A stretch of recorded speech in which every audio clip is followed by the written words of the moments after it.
We actually took our inspiration from the girl and the raven from a story in the Bible when God chose ravens to take care of his prophet. He sent him food and drink, Elijah, when he was in the wilderness.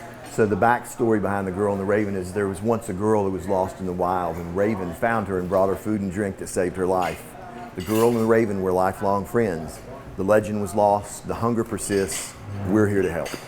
Frankly, we saw an opportunity to put people back to work. We have 23 employees right now. Over the course of the last year, we've put 18 people who had lost their jobs due to COVID back to work.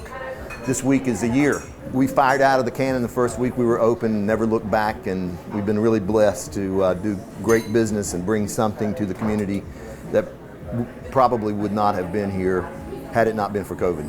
3 years in a row, best small town food scene in America. 3 years in a row. That's going to get some attention. Fortunately or unfortunately, depending on how you look at it, the cat's out of the bag, the secret's out now, and who knows where it will end. Probably not going to end. I think a large, part of roasting is a knowledge of the beans, a knowledge of the farms, kind of the flavor profiles that beans have. So I always knew that we wanted to try that out. It was a matter of when rather than if. It took a couple of weeks of research. There was definitely a lot of study involved, but I think you don't need a university degree to try it. We've got a roaster now, a head roaster, who we kind of worked together for a while, and he's just turning out amazing coffee. I think when you're in the South, people really appreciate having a selection. So we have a chocolate orange cold brew, which has been really popular. Abingdon, is a special town. It really is. It has a lot of great restaurants. A lot of people here already knew and were familiar with coffees from around the world, the flavors associated with specific coffees. So, I had people coming in. It was kind of intimidating to begin with. They were saying, I like Yirgacheffe.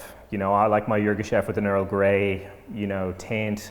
Other people like Tanzanian peaberry. So there was sort of a pressure to live up to expectation because people here were actually quite versed in coffee because of Zazi's and the work that they had done. And it's been a real joy to see people embrace us and kind of, enjoy the experimentation that we've been doing as well. It's rare for a small town to have a really strong culinary scene the way Abingdon does, and they have a great appreciation for coffee as well in the same way. So.